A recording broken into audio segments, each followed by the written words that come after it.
Hey guys, welcome back. Today I'm going to be training legs, and in my last video I said that I train Max OT, which was a training method that was popularized by Jeff Willett, who was a natural bodybuilder back in the early 2000s, I think. And Max OT is actually specifically designed for people that are natural, and it works great. I've been doing it for, officially, I think I've been doing it for 3 years.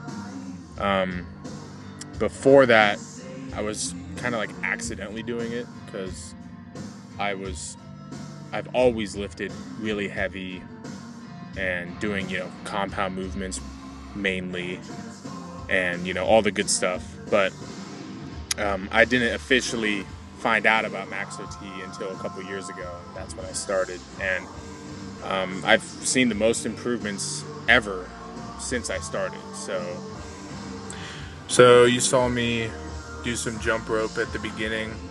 I always do jump rope before my workouts just to get warmed up and the blood flowing.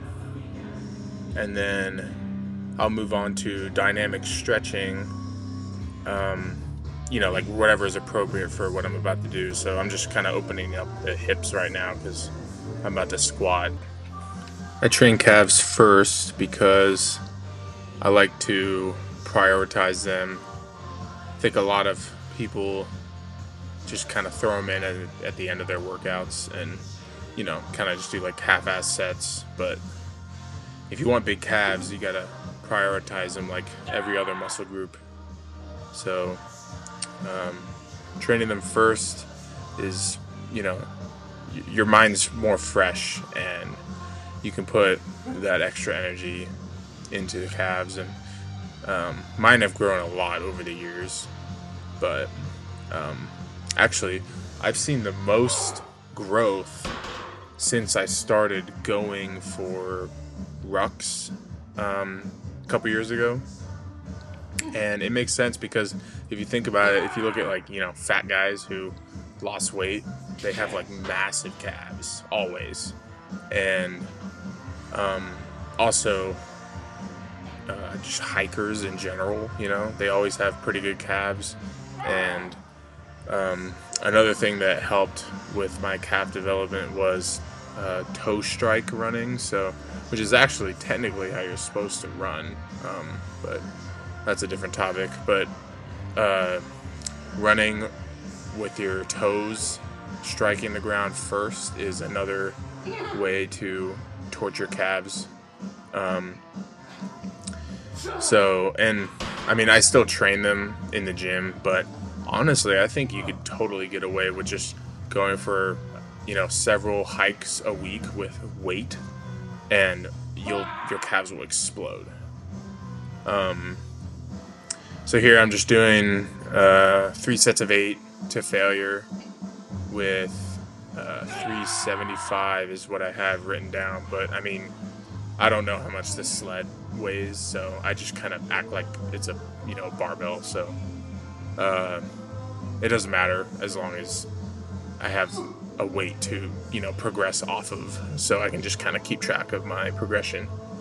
And then I move into hack squat, calf raises, and these are cool, but I would actually rather do seated calf raises because it's like a different muscle in the calves. But our home gym doesn't have a seated calf raise yet, so we got to pick one of those up. But just did 2 sets of 8 with 405. Again, I don't know what the exact weight is with the empty thing, but I just 4 plates aside, I just put 405, and each week I'll increase it. And then so maybe I should kind of explain what Max OT is. It's basically you're going to failure on every set, and you want to get a minimum of 4 reps but a maximum of 6 reps. So the weight has to be heavy enough to where you're failing somewhere in that range, but not too light, so you can't go to like 7 or 8 reps. And then if you get all reps on each set, you increase the weight next time. So it's just classic progressive overload, and it's really intense. You're only doing, roughly 6 sets per muscle group. So it's a quick workout. It's like, 45 minutes at most.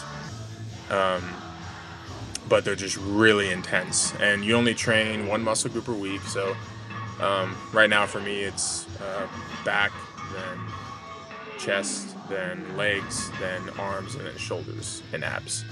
So and then 2 days rest, and then cardio thrown in there, whenever you want. So here, going into squats, I'm doing 5 sets of squats, 5 sets of 6. And as you can see, this is pretty heavy for me. I'm going completely raw, so no knee wraps, no squat shoes, no belt, and I'm doing high bar. And I'm really sinking them too. I'm trying to make the movement as hard as possible. I mean, I'm also using a deadlift bar, so I'm just making the movement as hard as possible, because when I do want to go for a max, I can, put a belt on and some sleeves and then use a squat bar, and then, it'll feel like nothing. So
then I moved into some RDLs,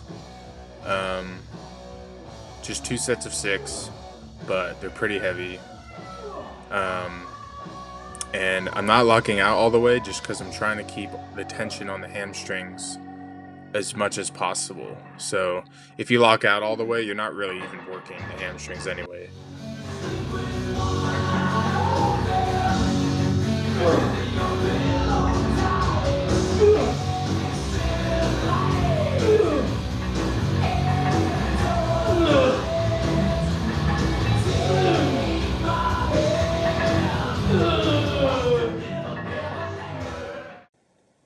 Yeah, so that was the Max OT leg day.